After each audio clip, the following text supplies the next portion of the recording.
Okay, guys, first of all, I apologize for any stream interruption or abrupt interruption or bad connections I may get here.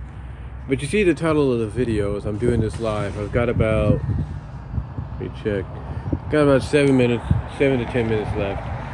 But I thought I'd give my thoughts on the announcement last night of the first ever women's Royal Rumble match.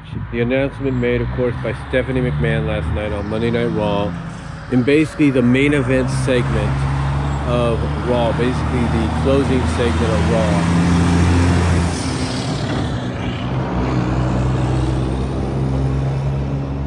Sorry for that bad. I think something was. Hold on. Bad connections. Hold on. Yeah, people might be on their phones or something. But anyway, I wanted to give my thoughts on that. And we had heard. Yeah, last night during basically the main event match was a 6-woman tag. That escalated into a brawl. That culminated with Stephanie McMahon coming out. That got everybody's attention. All the other women, I think, came out as well, because now basically the storyline in the women's division on the Raw side is you got the roster against Absolution. Almost similar, I guess, in a sense to what we saw recently on SmackDown Live, and maybe even tonight, with the SmackDown women's locker room having it up to here with the Riot Squad. So we'll have to wait and see.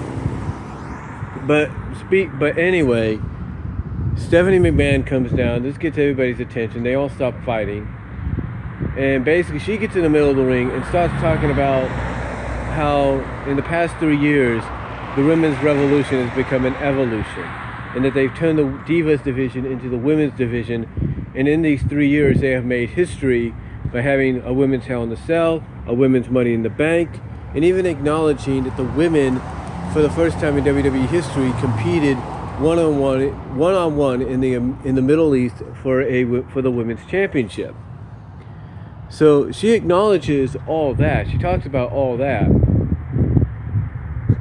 You know, she mentions how little girls were crying or looking up to Sasha, and how the chant of "There is hope" rang out during the Middle East match in the Middle East. So basically she says, well, you know what? That's not enough. We can do more. We can make history once again. So she asked the crowd if they'd like to see it. The crowd responds like, yeah, we would like to see history made again.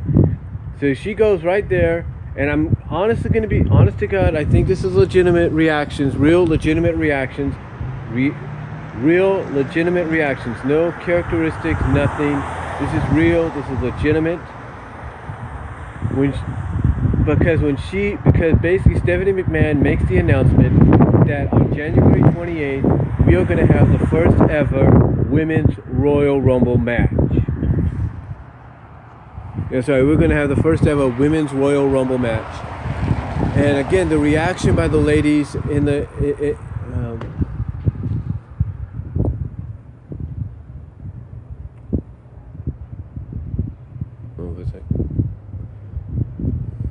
But yeah, like I said, the reaction by the ladies there when she made that announcement, that was real.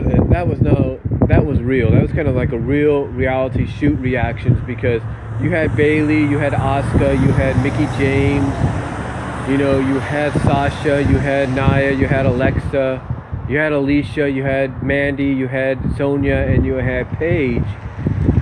And basically their reactions were all legit. I mean, you had Nia hugging Alexa, like, okay, wait a minute, those two are buddies. We know, are kind of like on-screen buddies or frenemies, if you will, but that looks like a real legitimate friendship hug or whatever.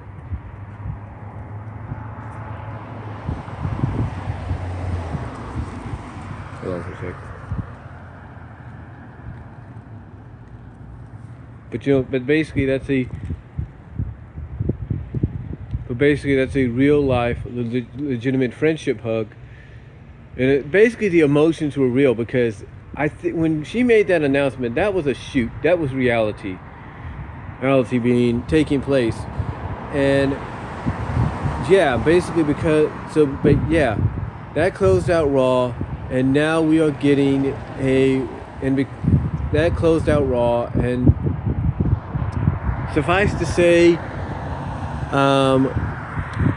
I like the idea. I really do. I mean, I think Deluxe Man, he said it best. He thinks it's a great idea for this to happen.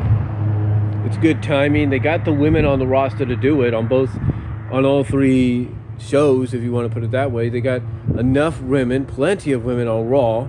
They got plenty of women, or enough women on SmackDown. They got enough women, down in NXT. They got them there. They got plenty of women legends that could still actively go if they want to.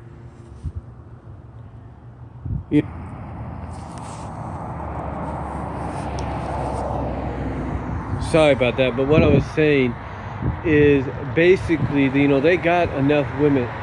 So, basically, they got enough women to do this. Even on all three shows, they have enough women to do this Royal Rumble match. They have enough. They have enough women on Raw, apparently. They have enough women on SmackDown, in a way.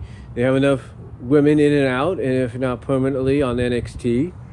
They have plenty of women, alumni-wise, former women wrestlers, diva wrestlers that can come in.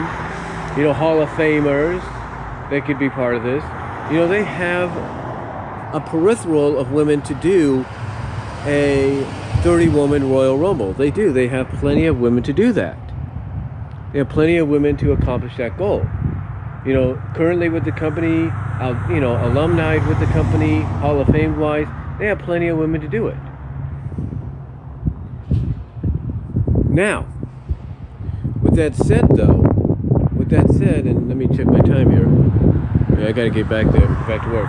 But with that said, though, I know some of you are thinking, well, you can't include Alexa and Charlotte. They're currently the champions. Okay, let's take them out of the equation. You have maybe about 16 to 17 women. Well, let's say on average 16 women. So, what do you do with the 4 other slots? Well, the 4 other slots you could use for 2 NXT towns, 2 or 3 at which fans would love to see come to the main roster, even for this match. 2 or 3 women. And then, of course, you have the other 2 spots. One could be filled by a alumni or Hall of Famer, like let's say Alita or Trish. And then, of course, you got the speculation of Ronda showing up. And maybe even Shayna Baszler, who's going to be in NXT. The point is, the point I'm making is you got plenty of options to do a 20-woman Royal Rumble. You do. But if you expand it to maybe 30 to kind of even it out, equal it with the men, like they've been doing, like, hey, let's have equalness, you have plenty to go with there too. You have plenty of women, associated with your company, even though they're not currently signed with it. Like, let's say,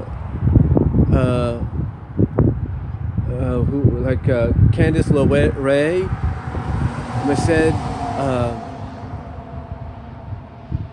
Mercedes Martinez, I think.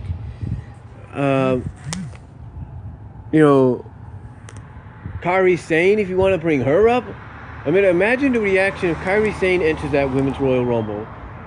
Even for this match you want to bring up. Imagine the reaction Kairi Sane would get. She gets in the ring, and the only other person in the ring, or the only other woman in the ring with her is Asuka. Imagine the reaction when those 2 would touch, even for this match. Even for a few moments. It would be insane. The point is, they got plenty of options of 20. They want to go the 20-woman route, and they got options if they want to go the 30-woman route. I mean, they've proven already in WrestleMania 25 that they can bring in the women if they need to. Like I said, even if they're currently not under contract to the company and they're still working independence, they can bring them in. They can bring them in and they can be part of this. And I think people would like that. I mean, imagine the reaction of, let's say they find a way to talk imagine the reaction if they're able to talk to Gail Kim.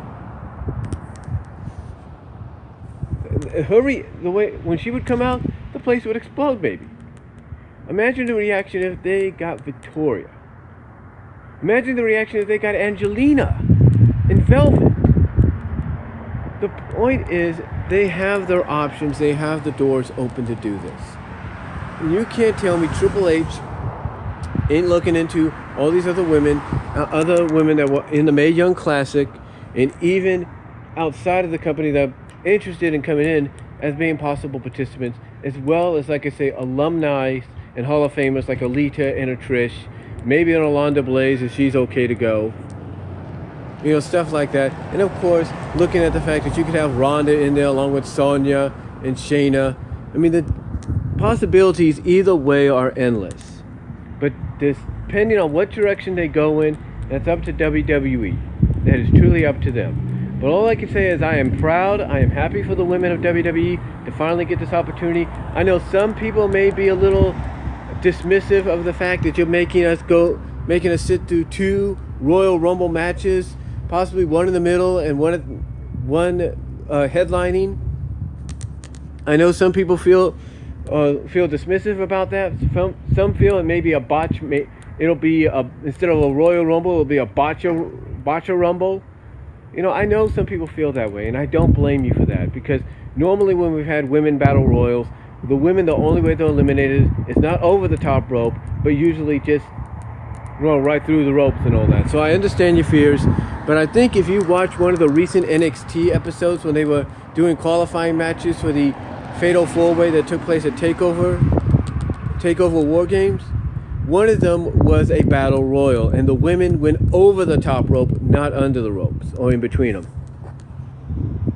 So I think this one, I think we might be okay with it. I mean, they're making the announcement now, so I think the women can get in shape and practice and kind of practice and train at the Performance Center as well as before Raw and SmackDown live events to get the hang, or get the idea and the hang of the idea, if you will, of going over the top rope when eliminated. So, but overall, like I said, I'm happy for the women of WWE, and like I said, WWE has the options to have two great options depending on what direction they want to go in as far as participants, number of participants in the match. So let me know what you guys think down below. I got to get back into work, and I'll talk to y'all later.